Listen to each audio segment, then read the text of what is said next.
On va commencer par parler du changement du rôle de l'application dans l'espace scientifique. Pourquoi publier pour un chercheur, une chercheuse, c'est comme l'affaire la plus importante du monde aujourd'hui, ça n'a pas toujours été comme ça.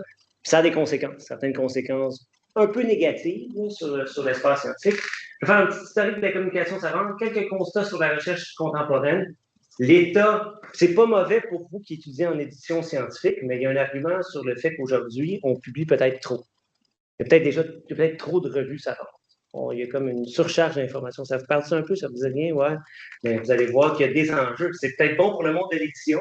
C'est super bon pour Elsevier, que vous connaissez, c'est celle-ci, qui est comme la grosse maison d'édition commerciale qui fait des milliards de dollars avec des articles que les profs donnent gratuitement. Ouais. OK, donc ça, c'est bon pour eux autres, mais c'est peut-être un peu moins bon pour la science elle-même. La langue, donc la place du français dans tout ça. C'est un programme sur l'édition en français, donc il y a quand même des enjeux importants là-dedans. Je vais parler un peu de l'oligopole d'Elsevier, justement, les enjeux associés au libre accès, puis comment on peut faire pour publier et éditer éthiquement. Donc, de faire en sorte qu'on diffuse la connaissance de la bonne façon. Donc, il y a plein de facettes à la science ouverte. Ça, c'est c'est pas la définition de l'UNESCO, mais c'est la définition d'à peu près la plus englobante qu'on a de la science ouverte, qui inclut les données ouvertes, l'évaluation par les pairs ouvertes, les notebooks, donc les laboratoires qui fournissent leur cahier de laboratoire en temps réel, le libre accès aux connaissances, les réseaux sociaux scientifiques, ça, je pense que ça ne devrait pas faire partie de la définition.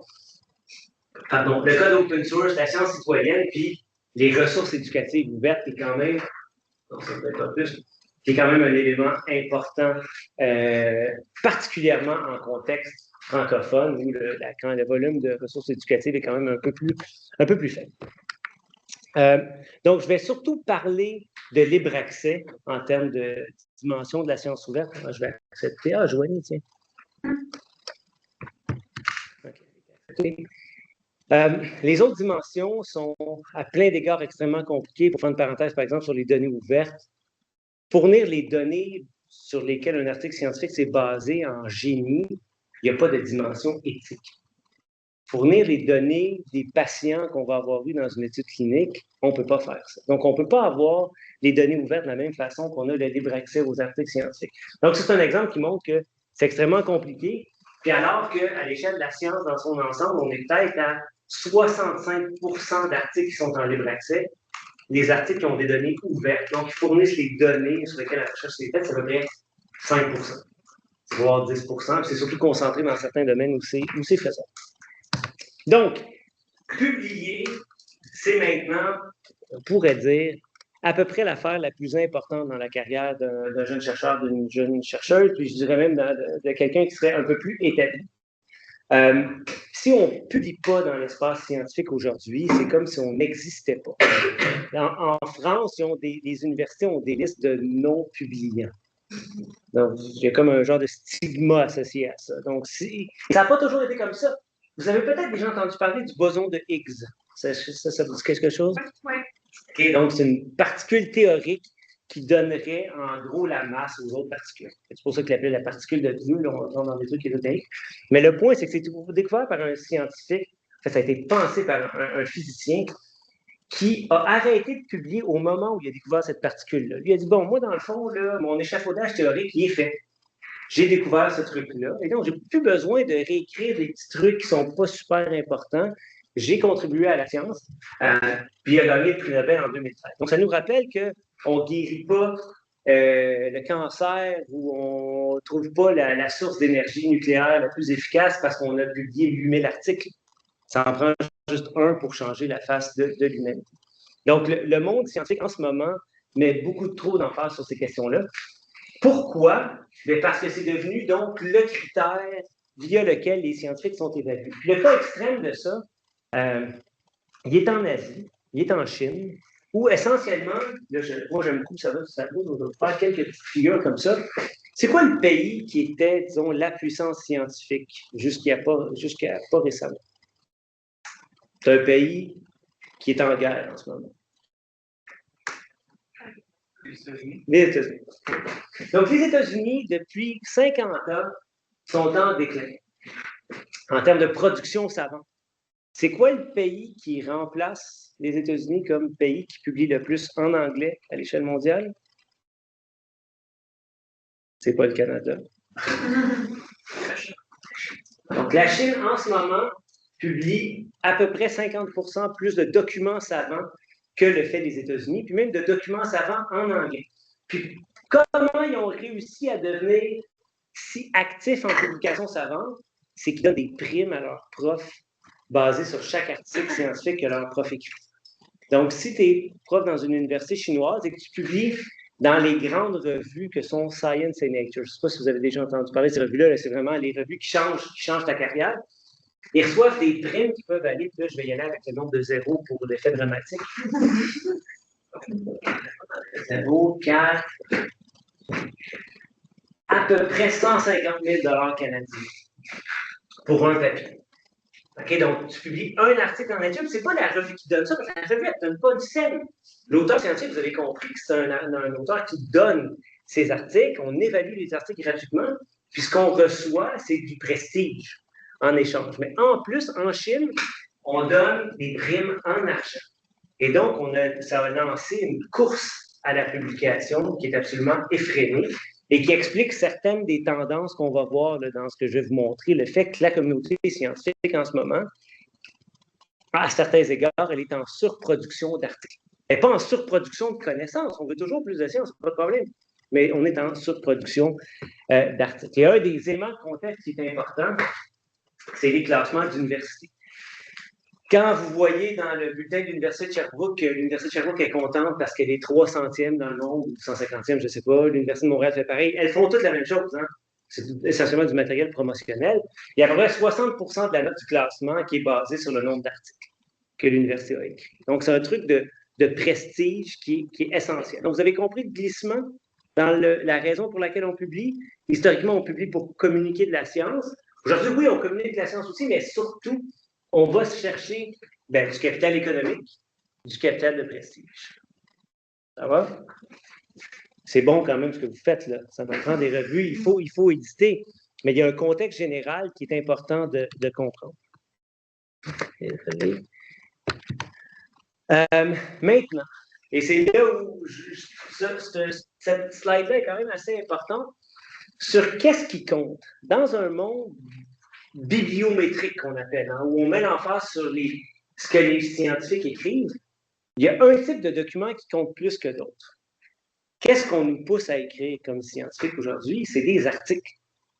Ce n'est pas des livres.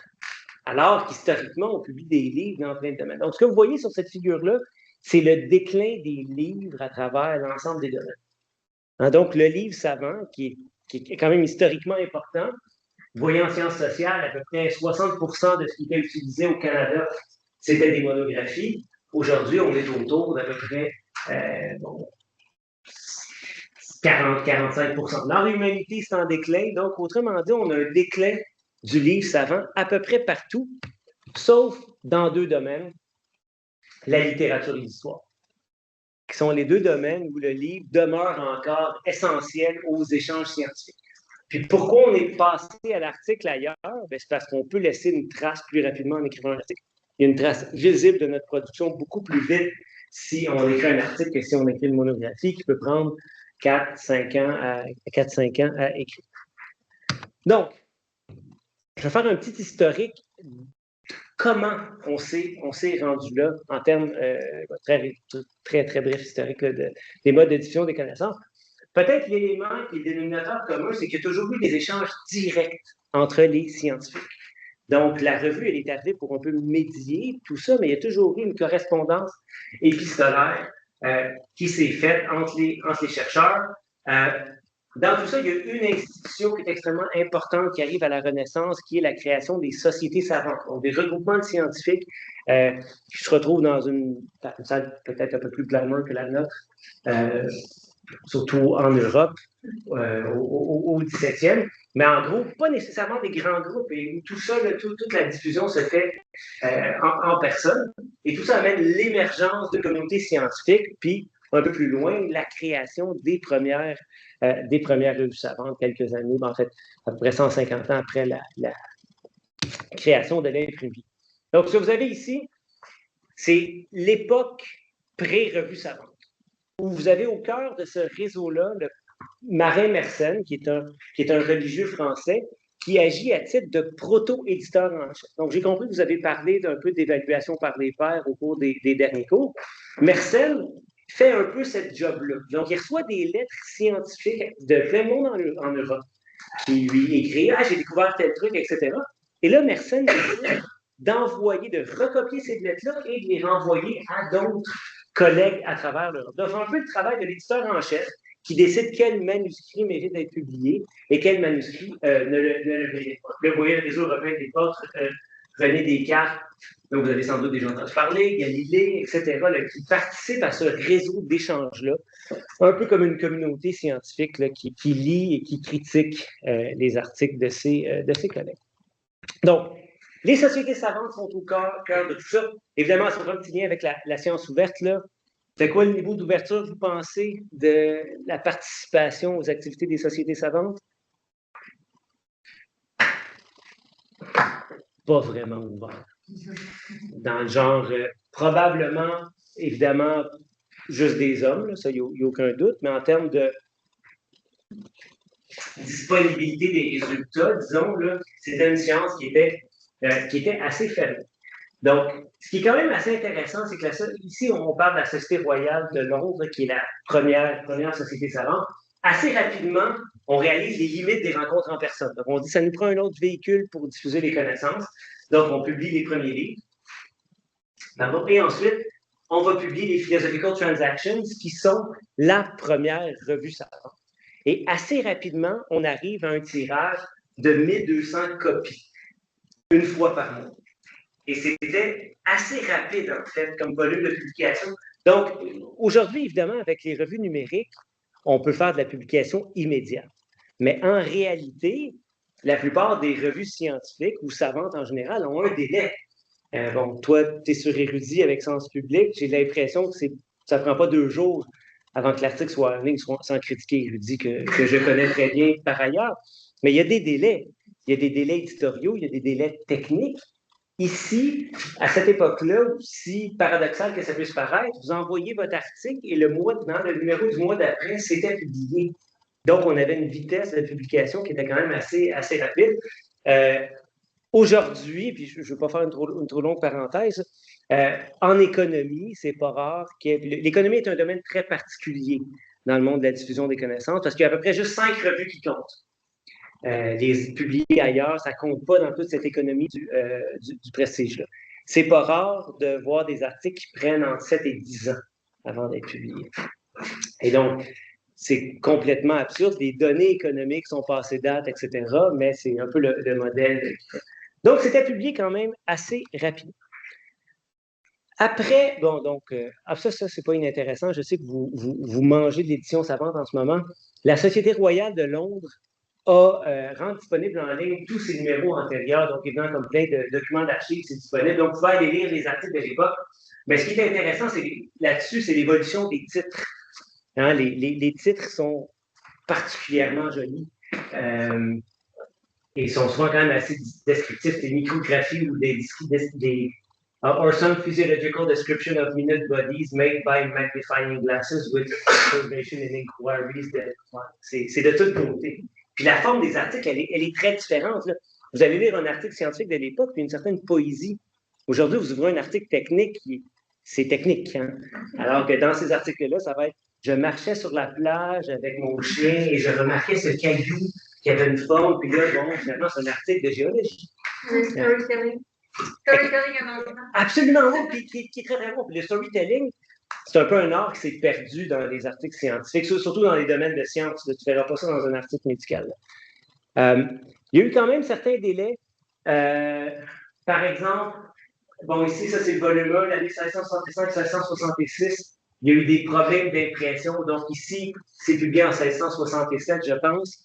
Mais dans d'autres cas, il y a eu un moment, 30 ans de backlog qui était publié d'une shot. Donc, l'idéalisation que j'ai présentée tout à l'heure, ça n'a pas été constant au cours de l'histoire des Philosophical Transactions. Donc, après la création des Philosophical Transactions, on a une croissance exponentielle du nombre de revues à l'échelle mondiale. Donc, les Français créent leurs revues, les Italiens créent leurs revues. Après, tous les pays européens se dotent d'une revue scientifique nationale. Et tout ça, donc, croît à une vitesse très grande. C'est évidemment dû à la croissance de la communauté scientifique, aux divisions qui s'observent dans le domaine des sciences avec une certaine spécialisation. Puis je vais vous présenter quelques chiffres qui montrent où on en est aujourd'hui. Donc, croissance exponentielle de la science, c'est simplement une autre représentation. Ça me permet d'aller un peu plus vite dans les slides. Mais le point là-dessus, en fait, qui est intéressant pour vous, c'est l'effet du numérique sur la croissance exponentielle des revenus. Donc, vous avez une échelle logarithmique à gauche. Peut-être rien, mais je vais vous expliquer c'est quoi. Une échelle logarithmique, c'est que plutôt que de passer de 1 à 2 à 3, c'est toujours x 10. Donc, 1, 10, 100, 1000, etc. L'échelle de Richter pour les tremblements de terre, c'est comme ça. Donc, quand vous avez un tremblement de terre entre 6 et 7, il est 10 fois plus gros, et non pas juste un peu plus gros. Donc, vous voyez qu'on croît de façon exponentielle, sauf à partir des années 80 où la croissance était plutôt linéaire.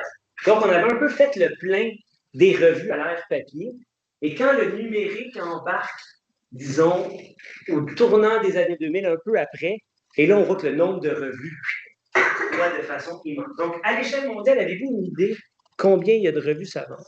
C'est ça? Hein? Allons-y par ordre de grandeur. Il y en a-tu 10? Non. OK. Il y en a-tu 100? Il y en a plus, bon. Il y en a-tu 10 000? Non? Plus ou moins? Plus. Plus. Il y en a-tu 100 000? Il y en a-tu 1 million? C'est une bonne façon de se donner des ordres de grandeur. 1 million, serait-tu trop? C'est tough, là, je sais. C'est quasiment 7 heures, là. En gros, ça dépend comment on définit une revue savante, mais la borne inférieure est à peu près autour de 150 000 revues scientifiques. Puis si on inclut des revues d'idées, des revues culturelles et tout ça, on est autour de 300 000. En ayant une certaine sous-estimation à tout point de vue, parce qu'on mesure très mal ce qui est en Chine, ce qui est en Inde, et donc dans certains espaces là, qui sont un peu plus, guillemets, isolés, là, ou pour lesquels on a de moins bonnes données. Donc, le numérique a contribué à cette croissance-là. Bon. Maintenant, je vous ai parlé de la publication savante qui est en surchauffe. Je vais vous montrer quelques chiffres là-dessus. Il y a quelques années, la revue Nature a fait un article sur les auteurs qui publiaient beaucoup. Et dans le fond, ils disent il y a des milliers de scientifiques qui publient un article scientifique à tous les 5 jours. C'est beaucoup. Ça. Évidemment, il y a combien d'auteurs sur ces articles-là? Il n'y en a pas juste un. Il y a des équipes de recherche. Donc, écrire, ça, c'est une dimension intéressante de la science contemporaine. Écrire, ce n'est pas le critère pour être auteur. Il y a plein d'autres tâches que vous allez faire comme scientifique pour être auteur d'un article scientifique. Faites des manipulations, contribuer financièrement à l'étude, etc. Donc, il y a tout un spectre de raisons. Et donc, il y a des articles, entre autres, en physique des particules. Vous avez peut-être déjà entendu parler du CERN, qui est une grosse machine pour faire des collisions entre des particules. Les articles qui sortent du CERN, on peut se servir de ce nombre-là. On va enlever les zéros. En fait, on va enlever ça et ça. Peuvent avoir jusqu'à 5000 auteurs. Donc, du point de vue de l'édition, vous allez avoir un manuscrit qui fait 35 pages. Il y a 5 pages d'auteur. En fait, non, je pense que c'est 10 pages d'auteur, 5 pages d'affiliation, puis un article plutôt court, puis une bibliographie et tout ça. Donc, on a vraiment toute une dimension qui est assez différente. Et cet article-là, ces articles-là sont signés en ordre alphabétique, je ne t'oublie pas. Mais tu peux baisser ta main pour parler de temps. Ces articles-là sont signés en ordre alphabétique et ont toujours les mêmes auteurs. Donc, autrement dit, il y a comme une collaboration qui est mise en place. Ça, c'est notre équipe, on travaille là-dessus, c'est toujours la même personne qui signe. Et pendant longtemps, c'était un chercheur qui s'appelait Georges Abbe.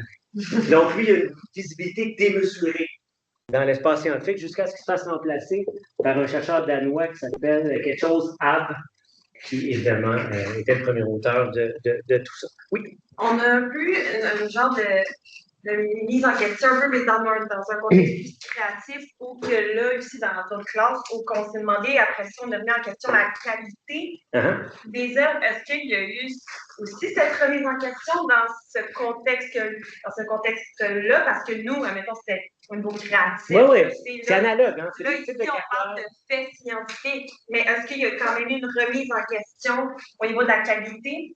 Il y a une constante remise en question, puis dans les deux cas, c'est ce qu'on considère des carrières créatives en sciences. Évidemment, il y a des domaines un peu plus techniques que d'autres, mais c'est intéressant que tu poses ça parce que c'est le transparent suivant. Donc, moi, je me suis posé cette question-là avec des collègues, puis ce que l'on voit, c'est pas des mesures parfaites, mais en gros, plus les individus publient, plus en moyenne, les découvertes qu'ils font sont considérées comme étant importantes. Puis là c'est pas des indicateurs parfaits, là. Tout ça est une certaine construction, c'est une certaine construction sociale de tout ça. C'est extrêmement difficile de dire ça, c'est vraiment, vraiment, vraiment meilleur que ça. Mais les indicateurs qu'on considère, c'est des indicateurs de citation qui sont d'une certaine façon une mesure de l'usage. Est-ce que ces articles-là, ils sont utilisés par les collègues après? Et plus les gens écrivent, plus ce qu'ils font va être utilisé par d'autres. Donc ça, de mon point de vue, qui est critique de cette surproduction-là, c'est un résultat un peu déprimant. Mais je le publie quand même parce qu'il y a une norme scientifique qui dit même si tu ne fais pas ton affaire, il faut que ça soit publié. Donc, puis la relation est quand même assez forte. Mais il y a quand même des cas extrêmes. Puis là, je passe rapidement là-dessus, mais tu sais, publier un article dans Nature, ça change ta carrière. Puis ça change ton portefeuille, vous l'avez compris. Lui, il en a publié 72 en Science, 102 dans Nature, 57 dans PNAS. Donc, honnêtement, c'est extraordinaire. Mais ça montre encore là la division du travail en sciences où cette personne-là, elle est spécialiste d'une méthode super précise qui est utilisée par plein de monde, puis ils ont besoin de lui pour qu'il mette son petit ingrédient spécial là-dedans, et c'est comme ça qu'il réussit à publier autant. Je passe rapidement là-dessus. Ça, c'est assez important. Je vous parlais de la croissance exponentielle des articles. C'est pas une croissance exponentielle qui est due au fait qu'il y a plus de scientifiques. Autrement dit, c'est surtout dû au fait que les scientifiques individuellement écrivent plus. Donc, alors qu'en début de carrière, un prof à l'Université de Montréal, disons, pour obtenir sa permanence, avait peut-être écrit 5 articles, 6 articles, aujourd'hui, ça va être 12. Donc, il y a une inflation de tout ça, quand même assez importante. C'est ce que vous voyez, en fait, dans la courbe en vert, où, en gros, la productivité annuelle des chercheurs est passée de 0,3 à 0,6. Ça, c'est pour tout le monde. Évidemment, dans tout ça, il y a des niveaux de productivité différents, mais on est vraiment dans une croissance qui est substantielle.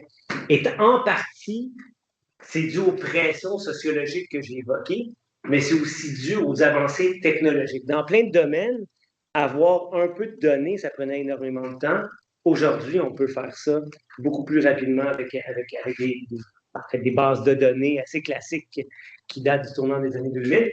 Mais quelle technologie récente pourrait contribuer à rendre le phénomène encore plus ingérable? Ben oui, ChatGPT, nommez-moi tout ça.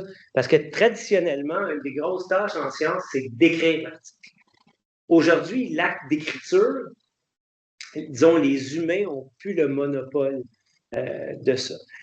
Puis je pense que vous l'avez déjà compris, mais ce n'est pas tout le monde qui l'a compris dans l'espace scientifique. Il a fallu que je fasse une démonstration dernièrement à des collègues sur un comité, des gens qui sont un peu plus vieux. Puis en 20 minutes, on a écrit un article scientifique à partir de rien. Je suis allé sur ChatGPT, j'ai dit trouve-moi 20 références récentes sur cette thématique-là, fais-moi un résumé, trouve-moi 3 questions de recherche auxquelles ces articles-là ne répondent pas. Puis en 20 minutes, on avait un papier, avec des données inventées, évidemment, mais on avait un papier qui ressemblait à un article légitime.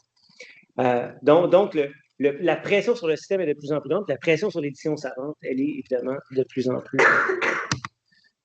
Dans tout ça, vous avez compris, ça rejoint votre question sur la qualité, il y a quand même pas mal aussi de mauvaise science. Puis disons, la quintessence de la mauvaise science, c'est les articles que l'on doit rétracter. Donc, c'est un article qui a été publié, il est passé au travers d'évaluation par les pairs, puis après une certaine période, on a réalisé que le contenu qui était là-dedans était faux. que le contenu qui était là-dedans ne devait pas être là pour ne pas être utilisé, puis on a fait en fait un peu polluer l'espace scientifique. La grande majorité, la majorité des rétractations, c'est pour des cas de fraude. Donc, c'est des gens qui inventent les données sur lesquelles ils basent leurs travaux. Et là, vous vous dites, l'évaluation par les pairs ne devrait pas attraper ça. Évidemment, ça serait bien le fun qu'elle le fasse, mais l'évaluation par les pairs ne refait pas les expériences. Hein, quand vous évaluez un manuscrit, vous regardez sa cohérence interne. Est-ce que ça a du sens? Puis est-ce que sa cohérence externe? Est-ce que ce résultat-là est cohérent avec ce que l'on sait par ailleurs dans l'espace scientifique? Mais on découvre très, très, très rarement des cas de fraude. Donc, les fraudes sont en croissance, évidemment liées en partie à l'appât du gain. Et à votre avis, est-ce qu'il y a davantage de fraude dans les revues prestigieuses ou dans les revues peu prestigieuses? Qui dit prestigieuse? Et qui dit pas prestigieuse? OK, vous avez tort. Essentiellement, si tu es pour frauder, tu ne fraudes pas pour 5 $. Tu fraudes parce que la conséquence, elle est la même. Hein, ce que la communauté scientifique va te donner comme pénalité, qui est en général que tu vas perdre ton poste, que tu vas perdre toutes tes subventions, c'est ça. Le système scientifique est basé sur la confiance, mais tu n'as pas 3 chances. Tu en as juste une, puis sinon, tu es kické out, on va dire franchement, de la communauté scientifique. Donc, les revues scientifiques très prestigieuses se retrouvent aussi à avoir beaucoup plus de cas de fraude scientifique à gérer. Les articles rétractés ont des conséquences qui vont au-delà de la rétractation elle-même, parce que souvent, ils vont continuer à être cités quand même. Et donc là, un peu comme un polluant dans l'environnement, ben, ils vont être cités, puis les articles sur les sites vont aussi être cités. Donc, c'est quand même un élément pas banal pour plein de choses, par exemple, les médicaments qu'on pourrait avoir à prendre et tout ça, c'est important qu'il y ait une science qui soit quand même validée le plus possible. Quelques mots sur la question linguistique. Et là, c'est très paradoxal parce que quand j'ai pris ce transparent-là, tantôt, je pensais que j'avais pris la version française, mais j'ai pris la version anglaise, donc j'accepte tout blanc que vous pourriez avoir. La place du français et des langues qui sont autres que l'anglais en sciences, disons, le français n'est pas la langue dominante. Il y a déjà eu quand même pas mal de sciences en français, tout comme il y a déjà eu pas mal de sciences en allemand. Aujourd'hui, tout a un peu convergé vers l'anglais, mais c'est plutôt difficile de savoir jusqu'à quel point, parce que dans certaines données, on voit que c'est plutôt stable, puis dans certaines autres données, ce que l'on voit, ça c'est ce qui est à gauche, on voit que l'anglais perd en fait du terrain. Puis en réalité, cette figure-là, qui est plus récente, elle est beaucoup plus près de la réalité, puis elle est due au fait que le numérique a permis à plein de pays de se doter d'une infrastructure nationale de diffusion. Donc, en jaune, ici, vous avez l'indonésien, où en gros, l'État a financé à peu près autour de 12 000 revues qui sont toutes sur Open Journal Systems, puis qui diffusent la science en indonésien pour la communauté scientifique nationale. On a aussi le portugais qui est en croissance. Ça, c'est en grande partie dû au fait que dans le système scientifique portugais, brésilien, si vous écrivez un article en portugais dans une revue nationale, ça a la même valeur, même si on ne vous donne pas d'argent, mais ça a la même valeur que si vous avez publié dans une revue en anglais. Donc, on n'est pas allé hiérarchiser les revues en fonction de leur langue, parce qu'essentiellement, la raison de l'anglicisation de la science, c'est principalement dû au fait que l'anglais, c'est une langue plus prestigieuse et les revues en anglais sont plus prestigieuses. Et aujourd'hui, avec les traductions automatiques qui ne sont pas parfaites, mais qui s'améliorent, on pourrait tous et toutes écrire dans la langue qu'on veut et lire dans la langue qu'on veut, mais les scientifiques, dans le système actuel, continueraient à écrire en anglais et à essayer de publier dans les revues anglophones parce que ça donne davantage d'argent et de prestige. Donc, l'enjeu de l'anglais en sciences, c'est pas nécessairement un enjeu fonctionnel de communication, mais beaucoup un enjeu de prestige. Et ça explique pourquoi les revues francophones au Québec sont, à certains égards, dévaluées. Des revues scientifiques, en fait, des revues en médecine en français, il en reste combien au Québec, vous pensez? C'est 0, la réponse. En physique, en chimie, c'est 0 aussi. Il y a une revue qui s'appelle Revue canadienne de physique, Canadian Journal of Physics, qui est une revue bilingue. Elle n'a pas publié d'article en français depuis 1992, je pense, alors qu'elle est bilingue. Donc, vous comprenez, puis c'est des francophones aussi de l'Université québécoise qui publient. Donc, il y a vraiment un élément qui n'est pas banal là-dessus, mais qui est essentiellement dû à la question du prestige. Puis c'est intéressant de contraster ça. Vous avez sans doute déjà entendu parler d'Einstein, qui a publié énormément d'articles super importants au tournant des années 1900. Tous ces papiers importants étaient publiés en allemand. Il n'y avait pas de discussion pour lui, est-ce que ça devait être en anglais pour que ce soit plus prestigieux. Il a écrit en allemand parce que, bon, il travaillait avec Max Planck qui est en Allemagne. Donc, tout ça était comme la chose normale. Il n'y avait pas encore la dimension de prestige. Et dans un contexte de science ouverte, je vous ramène ça un peu à la science ouverte, écrire seulement en anglais au Québec, c'est peut-être pas la meilleure façon de rendre la science disponible pour la société québécoise. C'est un enjeu ici qui est quand même assez important. Bon, ça m'amène au libre accès puis à une de ses racines. Donc, on est en 95, le numérique arrive. Et là, il y a le magazine Economic Forbes, dont vous avez peut-être déjà entendu parler, qui fait un long article de 8 pages que vous pouvez trouver en ligne. Je dis, en gros, vendez vos actions d'Elsevier. Elsevier, à l'époque, est déjà le plus grand éditeur de revues savantes. Donc, ce que dit le magazine Forbes, essentiellement, c'est que les revues savantes ont été créées pour que les scientifiques échangent l'information, mais là, on a le web qui permet de faire ça gratuitement. Pourquoi on aurait encore besoin de revues? Pourquoi les scientifiques paieraient à l'époque déjà des millions de dollars pour s'abonner aux revues savantes? Donc, vous avez compris que c'est pas ce qui s'est produit. Les scientifiques sont encore plus dépendants de leurs revues savantes. Et en fait, ce qui s'est passé, c'est l'inverse. Donc, regardons ce qui est sur la figure de droite. Donc, la croissance de Elsevier en proportion, elle a augmenté. Donc, quand le numérique arrive, les petites revues de sociétés savantes, les petites revues universitaires n'ont pas les moyens de passer au numérique et donc vendent leurs revues à Elsevier. Elsevier fait le plein de toutes ces revues-là. Même chose pour Springer, Nature, donc toutes ces maisons-là commerciales. Donc, le point ici qui est crucial à retenir, c'est que les revues qui sont importantes, qui sont les plus prestigieuses, appartiennent de façon prédominante à des maisons d'édition commerciales, où là, les scientifiques donnent leurs articles aux revues, évaluent les articles gratuitement, les éditeurs en chef ne sont pas payés, et on revend ce contenu-là à la même communauté. C'est pas feu de feu. C'est pas l'affaire la plus efficace. Je vous présente quand même des données qui donnent une histoire alternative, qui sont basées sur une source de données beaucoup plus inclusive, qui inclut en fait toutes les revues moins prestigieuses. Donc, le point ici, c'est que si on prend la science qui compte dans les classements et tout ça, c'est Elsevier et Consort qui contrôlent tout. Si on prend la science qui est, en fait, tout ce qui s'écrit dans l'espace scientifique, il y a effectivement de moins en moins, depuis le tournant des années 2000, de revues qui leur appartiennent. Donc, l'histoire est un peu plus compliquée, mais le point principal, c'est qu'ils possèdent ce qui compte, sans faire de jeu de mots sur la comptabilisation des papiers. Évidemment, tout ça amène des profits qui sont substantiels.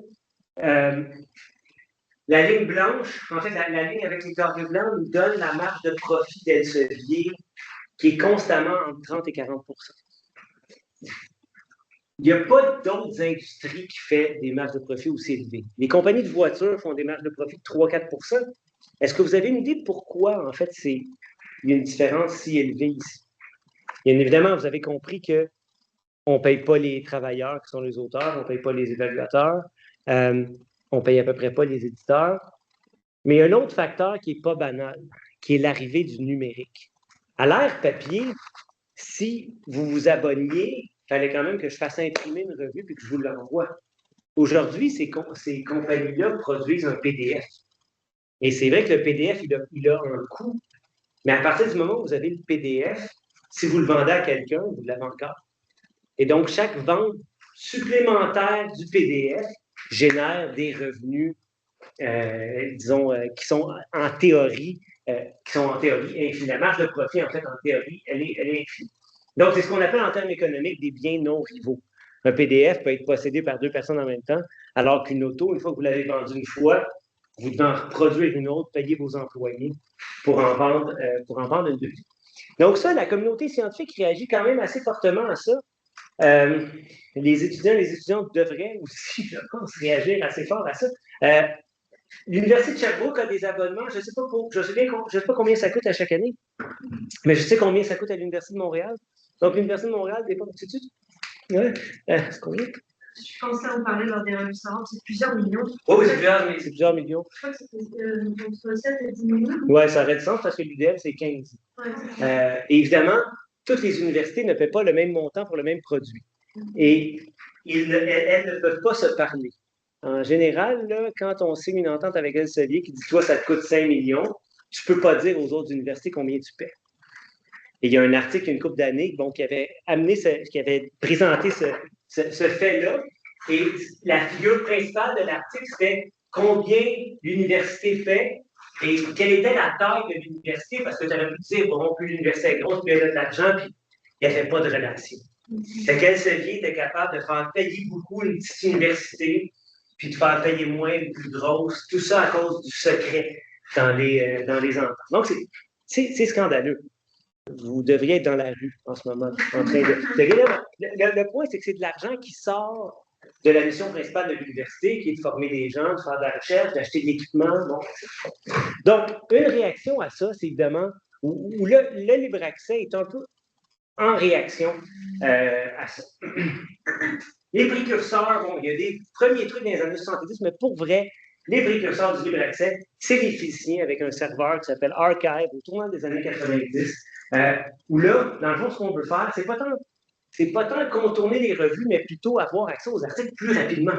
Alors, plutôt que d'attendre que ce soit imprimé et tout ça, on veut l'article tout de suite. Grosse croissance dans à peu près toutes les disciplines. Et là, il y a un événement qui n'est pas banal sur Archive. Je n'en ai pas trop de détails là-dessus.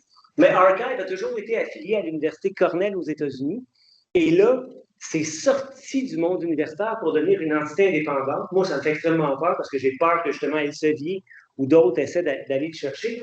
Mais on est vraiment dans une infrastructure qui est immense et qui vit sur, je pense, 2 millions de dollars par année. Là. Toute la physique, toute l'économie, toutes les maths se servent à 100% de ça. Et ça coûte 2 millions. Donc, c'est difficile de faire ça. Et en 2002, on a l'initiative de Budapest qui cristallise la définition du libre accès, essentiellement, qui nous dit qu'il ne peut pas y avoir de barrière à l'accès pour que ce soit considéré du libre accès. Donc, par exemple, si vous prenez votre article et que vous le déposez sur Academia, est-ce que c'est du libre accès? La réponse est non. Pourquoi? Vous savez, c'est quoi Academia? C'est un site de ce qu'on appelle les réseaux sociaux scientifiques. Fait que là, tu as ta page. Mais pour accéder aux articles des autres, il faut que tu te crées un compte. Donc, ce n'est pas du libre accès. Le libre accès, c'est que n'importe qui a une connexion est capable de télécharger l'article et idéalement, immédiatement après sa publication. Donc, on a en gros 3 formes principales du libre accès. Le libre accès doré, c'est essentiellement que la version sur le site de la revue, mise en page par la revue, vraiment l'article final, il est disponible gratuitement en ligne. Des fois, c'est gratuit, des fois, c'est payant pour les auteurs, mais quand c'est gratuit pour les auteurs, on va considérer en général que c'est du libre accès doré. Donc, je vais en parler tout à l'heure. Donc, la définition, en ce moment, là, parce que ces trucs-là bougent un peu dans le temps, le libre accès doré, c'est que l'article est en libre accès, mais les auteurs vont avoir payé. Et ça, c'est une complète réappropriation du libre accès par les maisons d'édition commerciale. Donc, quand, vers 2003, peut-être 2004, après Budapest, le libre accès commence à devenir quelque chose que les scientifiques savent maintenant que ça existe, Elsevier et autres, se disent, nous aussi, on peut faire du libre accès, mais vous allez devoir payer. Et c'était, dans le fond, un peu une certaine continuité de ce qui existait depuis longtemps, même chez les sociétés savantes, qui étaient les frais d'impression par page. Donc, déjà dans les années 50, 60, 70, imprimer des équations, ça coûtait cher.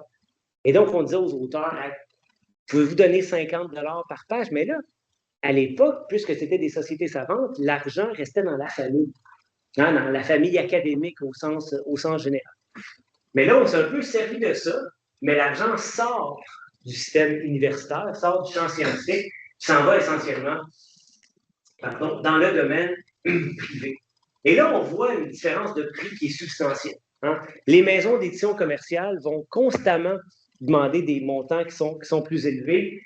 Donc, Springer va demander autour de 3 000. Elsevier, ça dépend. Si c'est une revue prestigieuse, c'est 5 000. Si c'est, je pense que leur top, il va même au-delà de 5 000. Si c'est moins prestigieux, c'est 500. Et là, on a la quintessence du prestige, qui est la revue Nature, qui va demander à peu près 15 000 canadiens. Et là, c'est l'opposé de la Chine. Ce n'est pas le scientifique qui reçoit de l'argent, c'est le scientifique qui en donne. Et là, ça a des conséquences qui ne sont pas banales. Ça veut donc dire que, bon, mettons, comme prof, on a des subventions, puis plutôt que de donner cet argent-là aux étudiants, aux étudiantes pour qu'ils fassent partie de nos équipes, on en prend une partie, puis on envoie ça pour publier. Nos subventions n'ont pas augmenté. Donc, on met en compétition le fait de publier avec le fait de faire de la recherche puis les revenus des étudiants. Donc, ça, c'est la deuxième raison pour laquelle vous devriez être dans la rue. De façon, c'est un scandale, en fait, cet élément. Donc, on fait quoi avec tout ça? Considérant que maintenant, on est obligé de publier en libre accès. Hein? On a des mandats de libre accès comme prof, on est obligé, ils ne checkent pas le. Ils vont checker à un moment donné, et on doit publier en libre accès parce que c'est la bonne chose à faire. On a donc le libre accès vert, et lui, il est très simple. C'est que vous prenez la dernière version acceptée de votre article, puis vous le déposez dans le dépôt institutionnel. Ça, c'est le libre accès que les éditeurs en chef de revues détestent. Parce que ça multiplie les versions, ça multiplie on est jugé comme revue sur nos téléchargements, donc on parle des téléchargements. Donc, c'est une belle solution pour l'accès, mais c'est un problème pour le monde de l'édition simple. Et on a le libre accès diamant qui est dans le fond ce que l'on vise à créer. On vise à créer un écosystème de revues savantes diamant qui nous appartient, où là, c'est gratuit pour les auteurs, gratuit pour les lecteurs. La plupart des revues sur érudits sont dans ce modèle-là, mais c'est vraiment assez difficile à implanter. Et surtout, c'est difficile de faire en sorte, surtout dans les domaines scientifiques, de ramener les gens vers ces revues-là. En fait, en sciences, toutes les revues appartiennent aux maisons d'édition commerciale.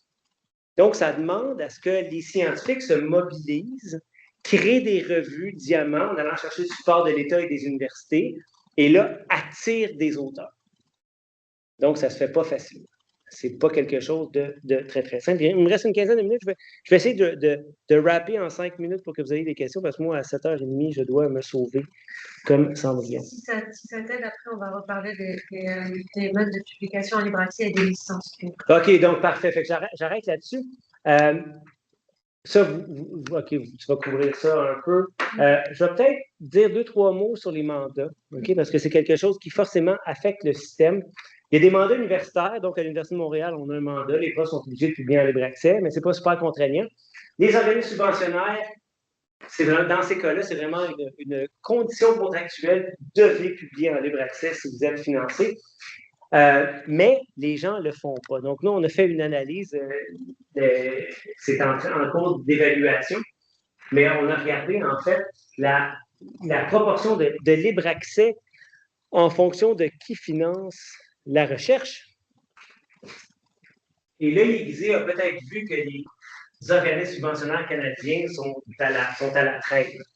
Donc, les organismes subventionnaires canadiens ne font pas on ne monitore pas vraiment les pratiques de publication des profs, ce qui n'est pas nécessairement une mauvaise nouvelle, mais ça fait en sorte que les profs ne le font pas. Le Canada, en fait, est un cancre en termes de libre accès. Par rapport, par exemple, au Royaume-Uni et aux Hollandais ou aux États-Unis jusqu'à un certain point. Par contre, la voie qui est utilisée dans ces pays-là pour avoir du libre accès, c'est quoi? C'est la voie dorée. Donc, ça marche, la voie dorée, mais ça coûte extrêmement, extrêmement cher. C'est pas la voie de l'avenir, c'est la voie qui va faire en sorte que on va faire banqueroute. Bon, pourquoi c'est important le libre accès? Deux éléments. Le premier, c'est qu'il y a un élément, disons, d'équité internationale. Les pays en voie de développement utilisent forcément bien davantage la littérature en libre accès, la littérature à laquelle ils peuvent avoir accès, que celle qui est en accès fermé. Donc, si on veut que nos articles scientifiques soient visibles à travers le monde, il faut qu'ils soient en libre accès. Mais il y a aussi des avantages individuels. Les articles que les qui sont en libre accès, surtout déposés par les profs. Pas les articles pour lesquels ils ont payé en libre accès d'origine. Ils sont en général plus cités, plus visibles. Donc, c'est un avantage individuel et un avantage, désavantage qui sont collectifs. Il y a un élément linguistique au libre accès aussi qui n'est pas banal. En contexte canadien, les revues francophones sont sur Érudit, donc sont sur une plateforme qui est principalement en libre accès, alors que les revues anglophones appartiennent aux maisons d'édition commerciales. Donc, il y a un taux de libre accès qui est beaucoup plus élevé pour la science en français que pour la science qui est en anglais. Je vais passer rapidement là-dessus, mais ce n'est pas inintéressant.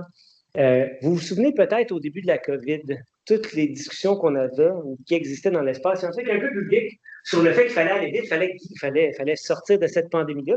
Et une des solutions pour ça, c'était le libre accès. Donc, on veut s'assurer que les découvertes qui sont faites soient disponibles immédiatement et pour tout le monde, qu'il n'y ait pas de délai dans la diffusion de la science. Et ce qu'on voit, c'est qu'effectivement, à peu près tout ce qui était publié sur la COVID est en libre accès. Et moi, quand ça s'est sorti, je me dis, ouais, mais c'est parce qu'il y a d'autres problèmes aussi. Avez-vous entendu parler des changements climatiques? Ce serait peut-être pas pire aussi qu'on se mette en deuxième vitesse sur ces questions-là. Puis là, on voit que maintenant, la littérature sur les changements climatiques, elle est fermée. Mais de façon encore plus intéressante, ce qui, moi, m'avait marqué beaucoup, c'est comment les maisons d'édition commerciales s'étaient mobilisées. Hein, donc, Wiley, Springer et Elsevier. C'est les trois plus grosses. Tout ce qui était lié à la COVID, dit oui, on ouvre ça, on ouvre ça, on ouvre ça. Ce qui, évidemment, les faisait passer pour des bons citoyens corporatifs, puis allait chercher beaucoup on pourrait dire, de capital de sympathie. Mais là, quand on regarde les articles sur les changements climatiques, ben là, ils sont pas mal en bas. Donc, à peu près 30% de ce qui est sur les changements climatiques chez Elsevier, c'est ouvert. Donc, là, 70%, c'est fermé. Donc, on réagit différemment à deux types d'urgence, si vous voulez, une urgence à court terme et une urgence à long terme. Très rapidement, quelques mots sur les maisons d'édition prédatrices. Avez-vous déjà entendu parler de cette expression-là? On va en parler dans 2 séances. Dans 2 séances? Oui. OK. Bien, je vais vous illustrer ça rapidement sans vouloir te scooper. Là. Les maisons d'édition prédatrices, en gros, c'est des maisons d'édition qui ont compris que les profs avaient besoin de publier. Hein, qu'il y avait cette pression-là dans le système et qui, donc, nous sollicitent. Moi, j'en reçois 20 par jour. Des courriels comme ça qui s'en vont directement dans le spam, qui m'invitent ici, un article en Biomedical Science and Research. On m'a invité à être éditeur en chef d'une revue de physique des particules. C'est n'importe quoi. Celui-là, je l'avais gardé parce qu'il avait dit « I believe in you ». Ça, ben, c'est gentil. C'est toujours bien. Puis celui-là est en thermodynamique, celui-là sur les matériaux. Puis celui-là, ben, on m'a invité à faire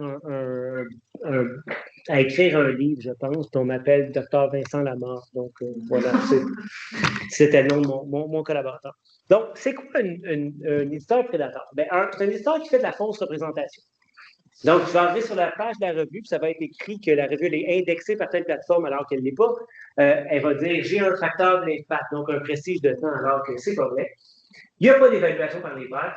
On ne sait pas qui est derrière la revue, puis il y a une sollicitation qui est indiscriminée. Hein? On écrit à tout le monde, on a des bases de données d'adresse, puis ils écrivent à tout le monde.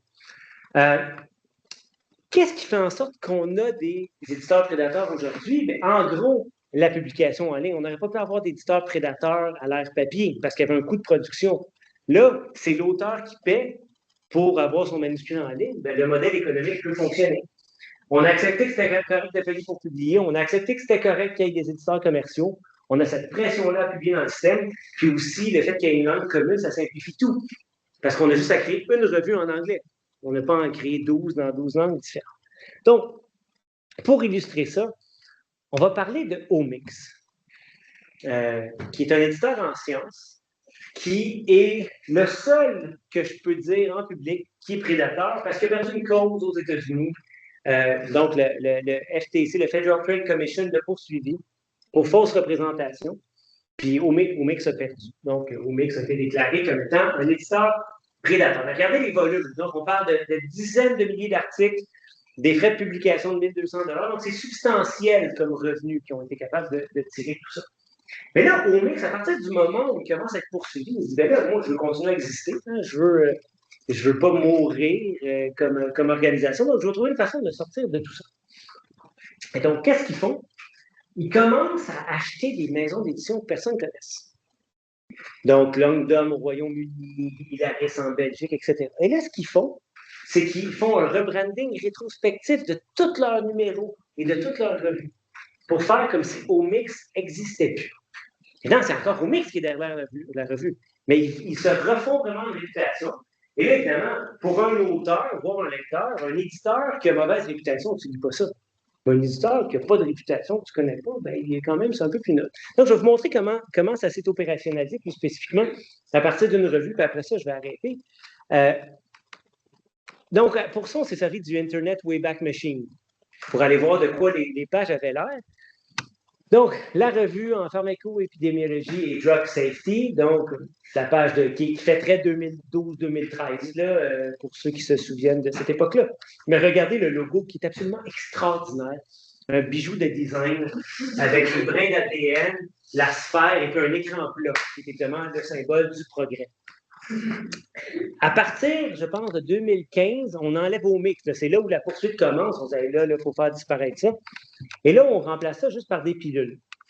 Un logo plutôt neutre. Et là, à partir de 2019, Longdom, qui est un des éditeurs qui avait été acheté, devient la maison d'édition qui est derrière la revue. Plus de traces de Omix. Et là, on continue et on voit qu'il y a un changement. Il y avait un déclin dans le nombre d'articles qu'il y avait publiés. Puis là, après, la courbe de la production augmente parce que justement, les gens ne savent pas que c'est Omix qui est derrière la revue. Dans le cas de cette revue-là, il y a un autre élément assez intéressant, c'est que l'éditeur en chef de la revue, en 2019, celui qui est promu éditeur en chef de la revue en 2019, est mort en 2016. Donc, ça montre c'est ça. Il y a quand même des aspects éthiques quand même pas bons. Le deuxième, puis je vais réellement conclure là-dessus, c'est une stratégie pour remplir les revues de contenu pseudo-scientifique.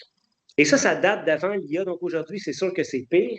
Donc, si vous arrivez comme auteur devant une revue où il n'y a pas d'article, bien, vous n'enverrez pas votre article-là. Il faut qu'il y ait un contenu pour que la revue ait l'air d'exister, d'être animée par un certain projet éditorial. Donc, la revue de Omix copie le contenu d'une revue d'Elsevier dans le même domaine, mais pour pas que les logiciels de reconnaissance de plagiat trouvent que c'est un plagiat, ils prennent un article en anglais, ils traduisent en français peut-être, puis ils les retraduisent en anglais. Fait que c'est des articles qui ont syntaxiquement du sens, mais sémantiquement, des fois, qui n'en ont pas. Donc, à gauche, vous avez l'article de Omix. À droite, vous avez l'article d'Elsevier. Je ne sais pas si vous voyez, la première autrice s'appelle Abigail Hong. Puis là, il y a un petit A pour son affiliation. Mais dans le copier-coller, elle s'appelle Honga. Donc, c'est même pas un beau copier-coller, c'est un copier-coller vraiment sloppy. Mais ce qui est fascinant, c'est les phrases que ça amène. Puis ma préférée, c'est le terme statistique SD, pour Standard Deviation, l'écart type. Vous avez vu ça dans vos cours de cégep, sans doute. C'est remplacé par plus-minus Mount Rushmore State, qui est le Dakota du Sud, vous avez compris. Donc, encore là, les phrases ont du sens syntaxiquement, mais sémantiquement, en ont pas. Mais l'enjeu ici, qui n'est pas banal, c'est que les revues prédatrices publient à peu près, c'est dur d'avoir une estimation qui est claire, hein, mais publieraient à peu près 800 000 articles par année. Donc ça, c'est pas banal. C'est un enjeu substantiel. Puis j'arrête là-dessus.